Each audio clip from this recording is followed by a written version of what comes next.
Hi అందరికీ welcome back to my YouTube channel AI stories by Anjali. ఈరోజు మనం ఈ వీడియోలో పార్ట్ 3 ఏజెంట్ టాపిక్స్ గురించి డిస్కస్ చేద్దాం. So already part 1 and part 2లో ఏజెంట్స్ అంటే ఏంటి, ఏజెంట్స్లో ఉన్న మెయిన్ కాంపనెంట్స్ ఏంటి, అలాగే ఆర్కిటెక్చర్ ఏంటో మనం చూసాం.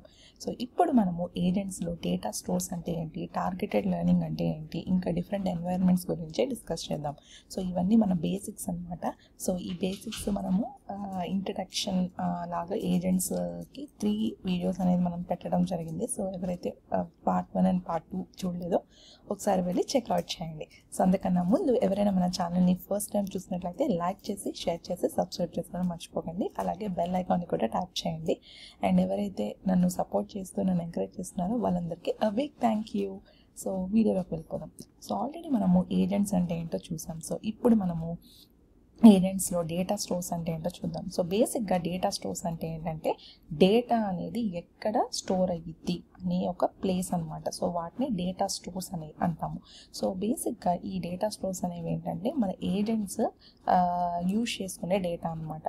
లైక్ ఏదైనా అవ్వచ్చు, అవి పీడిఎఫ్స్ అవ్వచ్చు, ఇంకా టెక్స్ట్ డాక్యుమెంట్స్ అవ్వచ్చు, స్ట్రక్చర్ డేటా అవ్వచ్చు, నాన్ స్ట్రక్చర్ డేటా అవ్వచ్చు, ఏదైనా అవ్వచ్చు అనమాట. సో ఈ పర్టికులర్ డేటా స్టోర్స్ అనేవి మనకి ఏజెంట్స్ యాక్సెస్ చేసుకోవడానికి యూజ్ అవుతాయి అనమాట. లైక్ ఇప్పుడు మనము జెన్ఏఐ ఎల్ఎల్ఎం సిరీస్లో మనం చూసుకున్నట్లయితే మనకి డిఫరెంట్ అప్లికేషన్స్ అనేవి చూసాం. Like vector data bases, fine cone గురించి ఇవన్నీ డిస్కస్ చేస్తామన్నమాట. సో ఇవన్నీ మనం డిస్కస్ చేసినప్పుడు మనకి ఇక్కడ అర్థమైంది ఏంటంటే ఈ డేటా బేసెస్ ఇవన్నీ కూడాను మనకి నాలెడ్జ్ బేస్ లాగా యాక్ట్ అవుతాయి అనమాట. దేనికి, మన ఎల్ఎల్ఎంకి. ఇక్కడ మనకి ఏజెంట్స్ అనమాట. ఎందుకంటే మనకి ఏజెంట్స్ గురించి డిస్కస్ చేస్తున్నాం కాబట్టి. సో వాటిని మనము డేటా స్టోర్స్ అంటాం. సో ఏజెంట్స్ ఏవైతే డేటా యాక్సెస్ చేసుకొని తన అప్లికేషన్కి యూజ్ అయ్యే డేటాకి మనం ఎక్కడైతే ఇస్తామో ఆ పర్టికులర్ ప్లేస్నే డేటా స్టోర్స్ అంటాం అనమాట. సో ఇవి జనరల్గా ర్యాగ్ సిస్టమ్స్లో వాడతాం. Retrieval augmented generation. Already rag అంటే ఏంటి, దీని గురించి మనం ప్రీవియస్ వీడియోస్లో చూసాం. చూడని వాళ్ళు చెక్అవుట్ చేయండి. Next targeted learning. So targeted learning అంటే ఏంటంటే బేసిక్గా మనం ఫస్ట్ వీడియోలోనే చూసాము. ఏజెంట్స్ అనేవి ఏంటంటే ఒక గోల్ అనేది పెట్టుకుంటాయి అనమాట.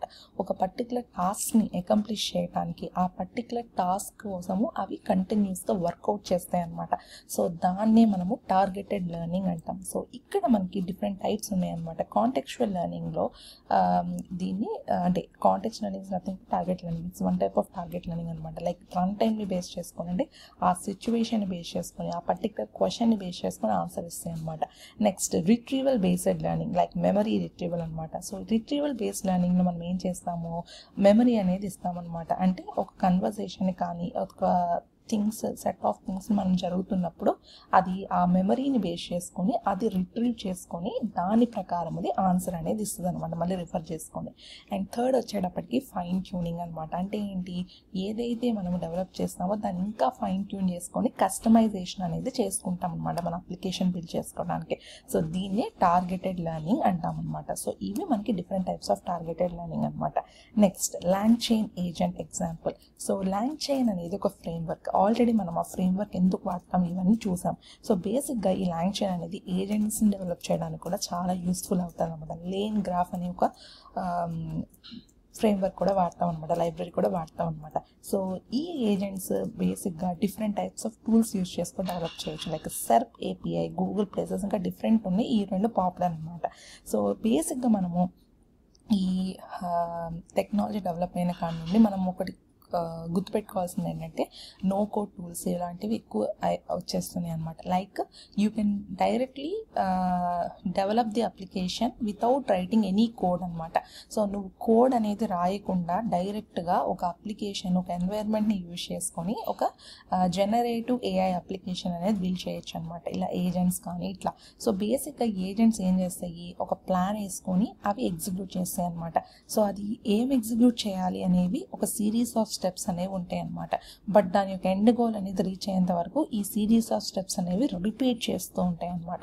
సో ఇది మనకి మెయిన్ థింగ్ అనమాట.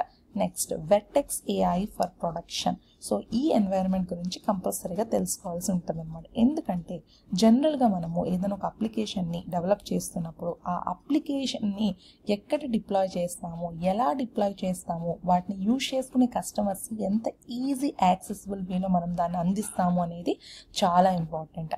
సో ఇప్పుడు మనము వెర్టెక్స్ ఏఐ అనే ఒక ఎన్వైరన్మెంట్ గురించి తెలుసుకున్నాం. సో బేసిక్గా ఇది ఒక ఫుల్లీ మేనేజ్డ్ ఎన్వైరన్మెంట్ అనమాట. అంటే ఏంటి, జనరల్గా మనకి కస్టమర్కి అంత బర్డన్ అనేది ఉండదు అనమాట. సో డెవలపర్స్ కూడా అంత బర్డన్ ఉండదు. సో ఇవి టూల్స్ అనేవి యూజ్ చేస్తారు, like sub agents, evaluation frameworks అనేవి ఉంటాయి అనమాట. ఇది మన ప్రొడక్షన్ డిప్లాయ్మెంట్ అనే ఫేస్ని కొంచెం సింప్లిఫై చేస్తాయి అనమాట. సో ఏజెంట్స్కి best environment for production deployment అని ఒక ఎన్వైరన్మెంట్ కావాలనుకుంటే ఈ వెర్టెక్స్ ఏఐ అనేది మనము చూసుకోవచ్చు అనమాట. సో ఇది ఈ అప్లికేషన్ గురించి డీటెయిల్ ఎక్స్ప్లెనేషన్. అఫ్కోర్స్ మనం ఇంకా ఫ్యూచర్ వీడియోస్లో ఇంకా ఇంట్రెస్టింగ్ టాపిక్స్ అనేవి చూద్దాం. సో ఓవరాల్గా మనము ఈ పార్ట్ 1, పార్ట్ 2, పార్ట్ 3 ఇవన్నీ అనలైజ్ చేసుకొని ఒక సమ్మరీగా చెప్పుకోవాలంటే ఈ ఏజెంట్స్లో బేసిక్గా మోడల్స్ ఉంటాయి, టూల్స్ ఉంటాయి, ఆర్కెస్ట్రేషన్ లేయర్ ఉంటాయి. సో ఈ 3 సెట్ ఆఫ్ థింగ్స్ కలిపితే ఏజెంట్స్ అవుతాయి అనమాట. ఇవి ఒక రియల్ వరల్డ్ టాస్క్ని అకంప్లిష్ చేయడానికి చక్కగా ఉపయోగిస్తాం అనమాట. ఇవి ఒక స్టెప్ అహెడ్ ఉంటాయి అనమాట ఎల్ఎల్ఎమ్స్. ఎందుకు, ఇవి మోర్ కాంప్రహెన్సివ్, మోర్ కాంప్లెక్స్ యాక్షన్స్ని, మోర్ కాంప్లెక్స్ అప్లికేషన్స్ని బిల్డ్ చేయడంలో దీస్ ఆర్ ద నంబర్ 1 అని మనం చెప్పుకోవచ్చు.